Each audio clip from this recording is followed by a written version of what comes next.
We have seen in last 1 week, many dignitaries visited India.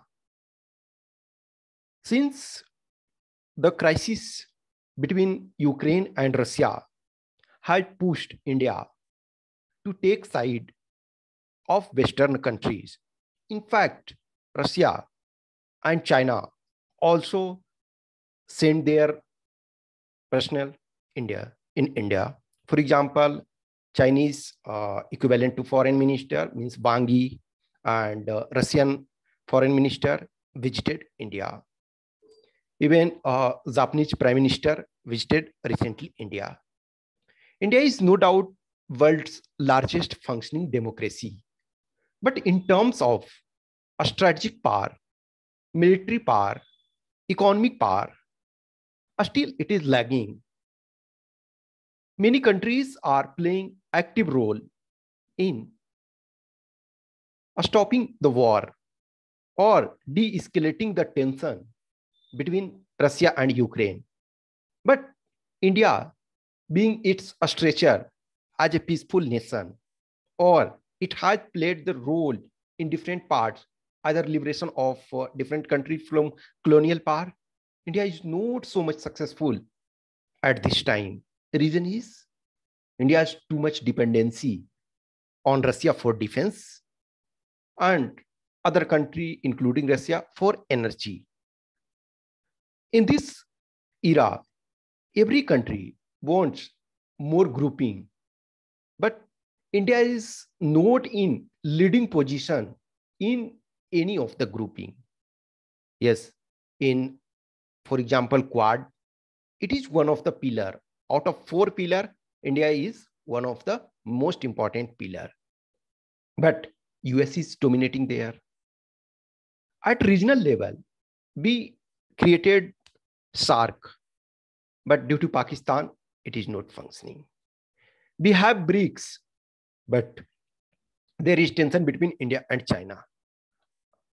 There is RIC, means Russia, India, and China.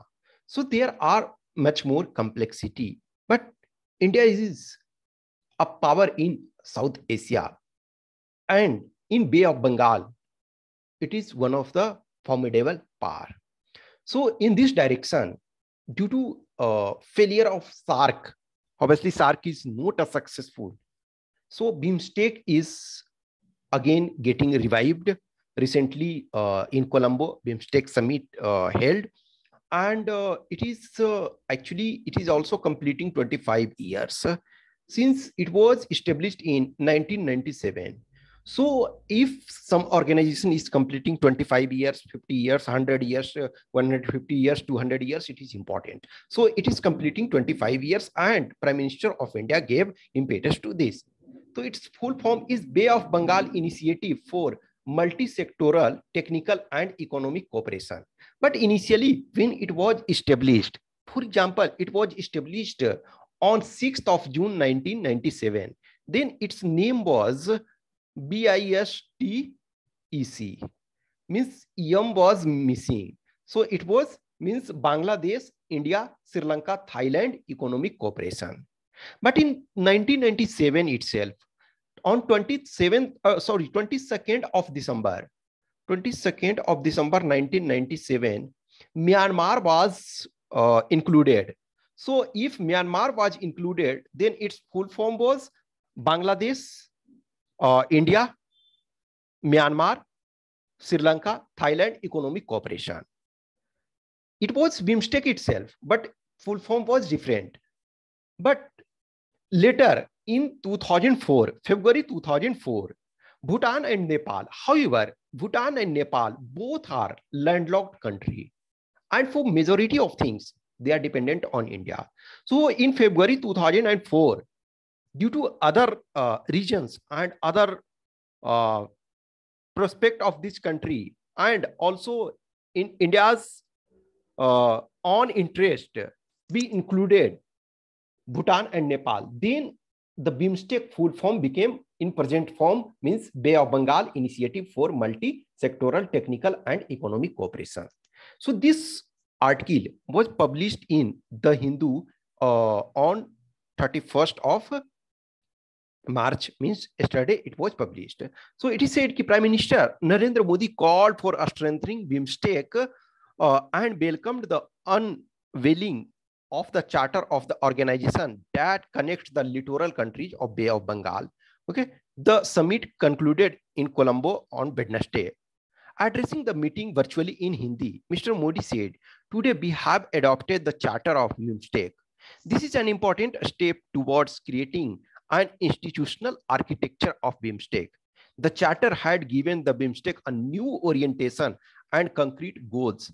Under this charter, the members were expected to meet once in every 2 years." Obviously देखो ये एक point आपका है कि every 2 years.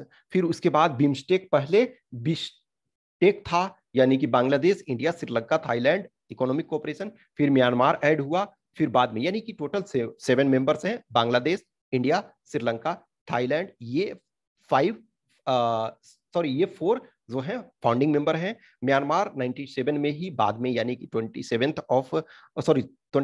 दिसंबर 1997 को add हुआ। फिर Bhutan and Nepal 2004 में। तो 7 मेंबर्स हैं, इसको आपको ध्यान रखना है। अब इसमें से 2 years में होना है। अब ये देखो, इसमें prime minister called for free trade agreement among the member countries. He mentioned the necessity for coastal shipping ecosystem and electricity grid interconnectivity as 2 of the necessary components of the evolving shape of BIMSTEC। ये देखो, जो हमारा shipping जो है, यानी सी root है, वो transportation का चीपेस्ट मीडियम है, वो सबसे कॉस्ट इफेक्टिव मीडियम है। इनफैक्ट देखोगे कि लार्ज कार्गो है, यानी बल्क ऑफ कार्गो जो हमारा है, सी रूट के थ्रू इंटरनेशनल ट्रेड होता है, क्योंकि वो सारे मीडियम को यदि देखा जाए तो वो चीपेस्ट है, और जो आपका एयरलाइंस है वो आपका कॉस्टलीस्ट ये पड़ता है। तो ये कोशिश किया जा रहा है। देखो, यदि हम सार्क में देखते हैं तो पाकिस्तान के कारण उसमें प्रॉब्लम होता है, और ये जो एरिया है इसमें से यदि देखा जाए तो म्यांमार जो है उसमें प्रॉब्लम है। म्यांमार में अभी प्रॉब्लम ये चल रहा है कि वहां एक तरह से मिलिट्री डिक्टेटरशिप जैसा सिचुएशन चल रहा है। लेकिन यदि इंडिया के केस में देखा जाए तो इंडिया के इन सारे कंट्री से के साथ रिलेशनशिप अच्छा है। तो इसमें हम जो हाईवे डेवलप करना चाह रहे हैं, इन द सेंस की जो इंडिया, भूटान, बांग्लादेश, म्यांमार और थाईलैंड, ये इन रीजन्स में जो हम रोड कनेक्टिविटी भी डेवलप करना चाह रहे हैं, वो भी इसमें, तो ये कंट्री से हमारा रिलेशन अच्छा है, तो हम इस चीज को ये कर रहे हैं। तो इसके बारे में आपको थोड़ा सा जानना चाहिए। अब ये इसको आर्टिकल को ये देखोगे, इसमें से मेन यही है कि यूक्रेन क्राइसिस को देखते हुए हमने इन सारे चीजों को ये किया है, और इसको स्ट्रेंथन करना चाहते हैं ताकि इंडिया के पास भी कुछ से हो कहने के लिए कि इस ऑर्गेनाइजेशन में हम एक लीडिंग रोल अदा कर रहे हैं। अब ये देखो, जो ये सारे 7 कंट्रीज हैं, इसमें से हर कंट्रीज को कुछ आपके सेक्टर वाइज, ये सेक्टोरल देखो जो है ना, कि bay of Bengal initiative for multi sectoral technical and economic cooperation. तो इसमें हर कंट्री को एक तरह से जो सेक्टोरल है, तो सेक्टर के तौर पे डिवाइड किया गया। जैसे बांग्लादेश आपका है, तो बांग्लादेश को क्या है, trade, investment and development. Bhutan है, देखो, इन्वायरमेंट एंड क्लाइमेट चेंज, क्योंकि भूटान जो है इन्वायरमेंट पे सबसे अधिक फोकस करता है और ये अपना ग्रीनरी को मेंटेन रखता है। इंडिया इस रीजन का लार्जेस्ट कंट्री है और सिक्योरिटी के फील्ड में इसका ये एक्सपर्टाइज है, इन द सेंस इसको रिस्पॉन्सिबिलिटी दी गई है, आइदर वो counter terrorism and transnational crime, disaster management and energy. Myanmar है तो एग्रीकल्चर एंड फूड सिक्योरिटी, ठीक है। नेपाल है तो पीपल टू पीपल कॉन्टैक्ट, यानी कि कल्चर। श्रीलंका है तो साइंस, टेक्नोलॉजी एंड इनोवेशन। फिर थाईलैंड है, उसमें कनेक्टिविटी। तो ये आपके सेक्टर में ये किए गए हैं। तो आपको कुछ चीजें ये यूज कर सकते हो, रिपोर्ट वगैरह में भी यूज कर सकते हो, या फिर पेपर 1 में मोस्ट प्रोबेबली 1 क्वेश्चन इस बार इसमें आएगा, क्योंकि ये काफी चर्चा में रहा है। तो ऐसे ऐसे छोटे छोटे इशू आते हैं, उन चीजों को ये करते रहें। Okay, thank you.